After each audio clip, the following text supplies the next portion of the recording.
Okay, so I'm going to live stream this to Facebook.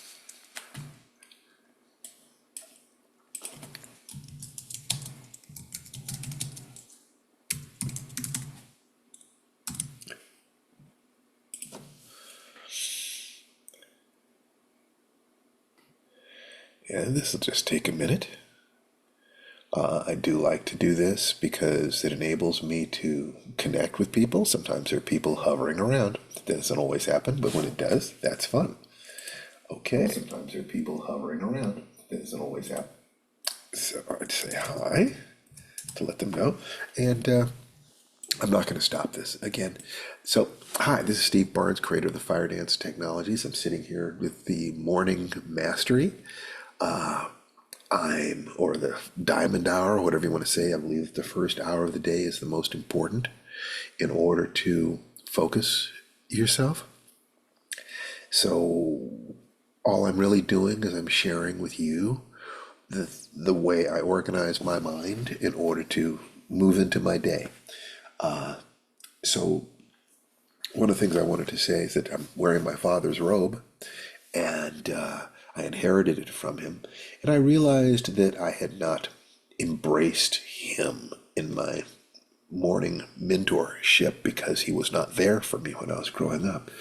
But if I know that he was doing the best he could, and I know that he wanted to be a good father, which of course he did, then I can look at his inability to do that as part of the damage that he took moving through life and the dissolution of my parents' marriage, not as indicative of their basic being. Hello, Grindhouse. Not as indicative of their basic being, but indicative of how they developed through life. I mean, life is some combination of the innate capacity that we are, the soul that we are, and then what we learn along the way, the connections that we make, the events that occur to us, that happen to us. So if I believe that, and I love myself, and I'm part him, then I have to love him. If I'm to forgive myself fully, I can explore my capacity to do that by my capacity to forgive him. So this is all stuff that's connected there. Today, I wanted to talk about a concept.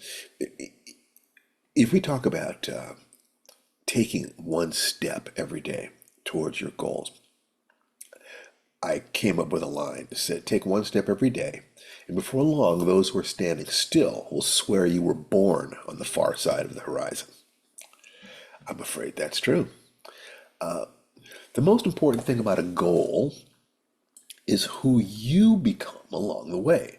If you set goals in all three major areas individually, that those goals would make you a better version of who you are, then you cannot accomplish all three without learning things at an unconscious competence level that are real and genuine.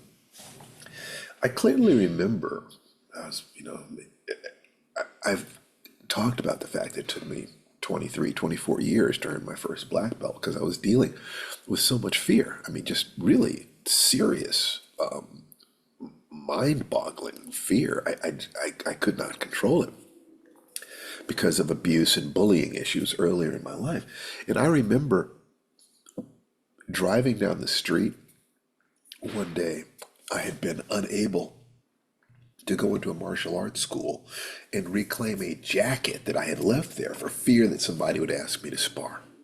I was dealing with a phobic response. I was good at sparring. No, but I had never been hurt, never been embarrassed really, a couple times.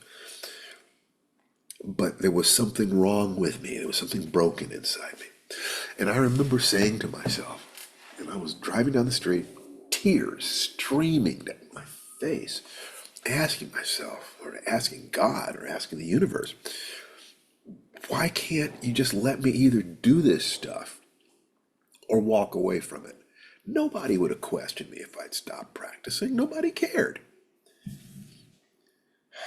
And what I realize now on the other side of the issue is that the reason I couldn't quit is that some part of me knew that there was something emotional, there was something, some completion of myself that I would never understand. That if I did not do this, I'd be able to get away with it. Nobody would care, as I said. But I would know that I never completed it. I never went all the way. And that would haunt me. And it would. It would never be, I'd never be whole. How did I know that? How did I know? And it wasn't until Manila that I realized that what I was looking for was the sense of wholeness that well, frankly, the social constructions in America prevented me from having. I mean, if you're going to have slaves, one of the things you have to do is to kill the part of them that will die before it submits. I mean, that's just an aspect of the human personality. And anybody who manifested that aspect, you had to break their spirit or kill them. And I was at the tail end of that. And this aspect of what it is to be human was starting to reconstitute. There are ways that Muhammad Ali was the first fully functional black man in American culture when he stood up and said, I am the greatest. There are ways in which that is true. And I was searching. I wanted to be whole. It's not that I wanted to be some badass. It's that I wanted to be able to be free to be myself, to be the goofball that I am, to be as open-hearted as I am. And I knew I could not do that unless I felt safe in the world. I couldn't put it all together, but some part of me knew it. So that thing about choosing goals because of who you're going to be along the way, the black belt wasn't about holding up my pants, and it wasn't about learning some techniques. It wasn't about beating other people. It was about processing my own emotional stuff sufficiently to be able to be me, just to be me. There's no amount of wealth you can get in the world that is worth giving up being yourself. There just isn't. So the three arenas that are most important, you start with the physical. Start there. Believe it or not, master the physical body is the easiest of the three arenas on average. Why? Because you can accomplish all of its basics on a desert island without anybody else there. While it's better to do this with mentors and partners, you could do it by yourself. Call this the atomic unit of human existence. I gained clarity here by studying karate and yoga. Emotionally, you start with loving yourself. Again, you don't need anyone else, but to take it to the next level and get on to that human train of typical existence, you need a partner. The family is the basic molecular unit of human existence. And while almost anyone can get married, the soulmate level is probably equivalent to physical mastery, and is easily twice as difficult as just the physical. Might be 10 times as hard. I don't know, based on how comparatively rare it is. But once again, that's all subjective. It's impossible to say.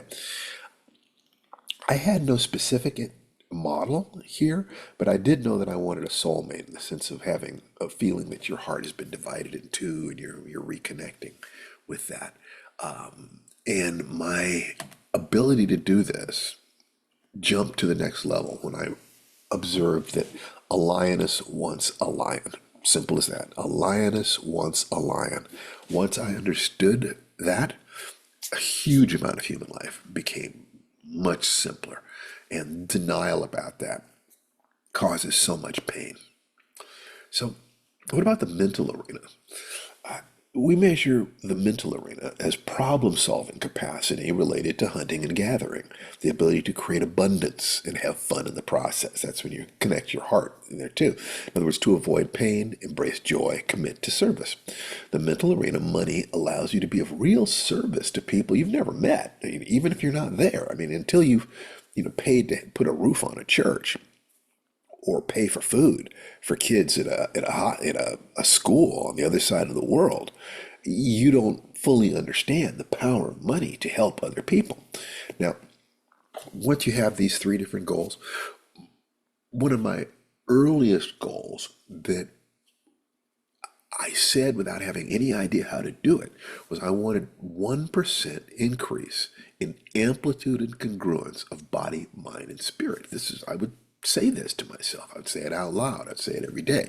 And like I said, I didn't know how to do it. I just knew that this is what I wanted to do. It took so long to figure it out. And what I'm hoping is that if the paths, the tools, the techniques that I've found are as efficient as I think they are, then those of you who are kind of like me will be able to use them and leap ahead. Just get out way ahead of me. I mean, I was dealing with the problems. If you weren't dealing with my problems, you can use my techniques and vastly outpace me. And that's okay because I'm not comparing myself to you. I'm comparing myself to who I would have been or who I was. So the three most important things, remember, the 5 minute miracle, stopping every hour to breathe for 60 seconds, deep, slow, diaphragmatic breathing, the magic formula, choosing goals in all three areas, mapping them out according to the magic formula, and the morning ritual, which allows you to anchor the magic formula into your physiology. Do those three things, and you're on the path, and you understand what it is that I'm trying to say. This is, there are ways in which this is all I have to offer. It's what I've been saying over and over again, and I hope that you'll take me serious enough to experiment. Be a scientist. Don't have faith in what I'm saying. Be a scientist. Check it out for yourself. All right. So if you'd like to join us on Saturday, just go to www.stephenbarneslist.com. Get on that list. Be happy to see you every Saturday. And aside from that, have a wonderful day. I'm going to get into my day. I've got so much work to do. And I have so much joy connected with doing it. Take care. Bye bye.